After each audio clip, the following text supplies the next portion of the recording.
Hi guys, I'm James from RunRepeat.com, and today I'm going to be reviewing the Under Armour HOVR Sonic 3.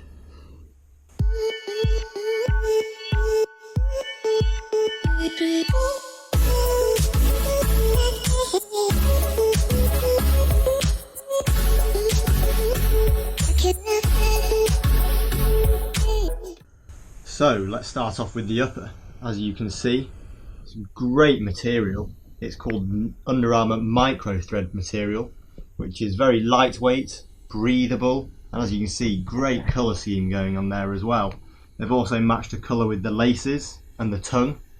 The tongue itself, very interesting design. Not sure whether you can see in there, but there's actually little flaps there supporting wings that mean that the tongue is actually underneath the insole to keep it secure, keep it locked down and make sure that no grip gets in. At first this feels pretty weird, but if you give it a bit of time you get used to it and it's like second nature. Moving on to the heel then, there's a nice reflective patch there on the back of the heel, and it's nice and hard wearing. Solid TPU counter there at the edge of the heel, keeps you nice and supported. But most importantly, there's a very small amount of cushioning on the heel area just here, which at first I thought would be a real kind of down point of this shoe because it's not supporting you all the way down. But actually you don't need it because it very cleverly cups the heel and means that you don't slip around and it's nice and comfortable.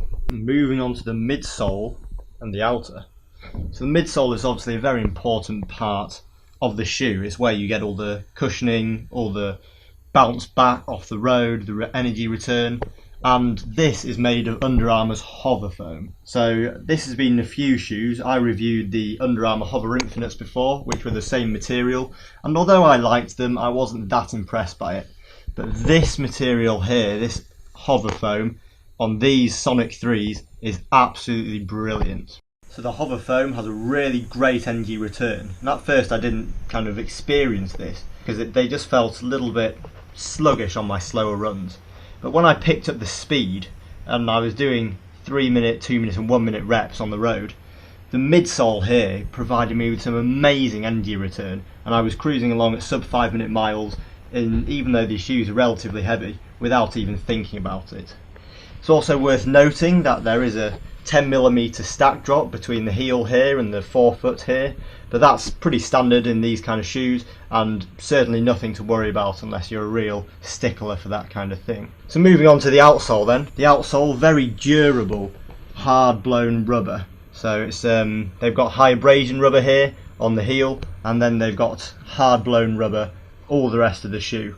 And as you can see, I do tend to supinate on my left foot, so I land on the outside of my foot, and it has worn away slightly at the rubber there, but nothing that affects the traction or the quality of the shoe at all. Certainly this is very durable rubber. I mean, there's no damage on the heels there at all. I'm not much of a heel striker, but no damage at all. And on the right foot, where I don't supinate as much, there's very little wear and tear, and I've done well over 50 miles in these shoes, probably coming up nearer 70 miles now, and they have performed, as you can see, absolutely brilliantly. The one thing I did note in my written review is that you do get little bits of grit and sand caught in these grooves, which doesn't affect it at all, but it is something. If you're like to keep your shoes very clean, then this will annoy you very slightly. So a big selling point of these shoes is the coach feature that is built into these shoes, the automatic sensor, which is found in the heel here of the shoe.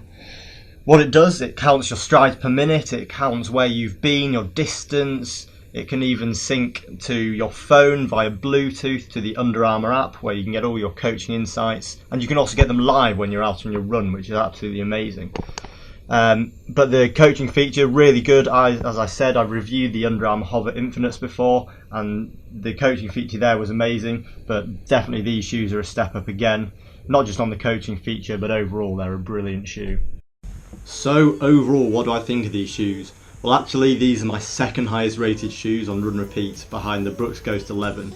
These shoes, I thought I'd never find a replacement to the Ghost 11. I've had 2 pairs of them and I absolutely love them, but here it is, the replacement. Got great spring, so you can really kind of push through the strides, build up the pace, but also lovely and cushioned for the long run. They look amazingly stylish. I've had loads of compliments when wearing these shoes. and they're just all round durable, reasonably priced, great shoe, and I would highly recommend it to anybody wanting to build up marathon training. I would use these for a marathon, but also just wanting a shoe that can log daily miles. Maybe if you want to do some kind of threshold run that you're picking up the pace a bit on the road but you don't want to get injured, this is definitely the shoe for you. Really great smart features, really great design, really durable. Cannot recommend highly enough. Stay safe guys, and thanks for watching.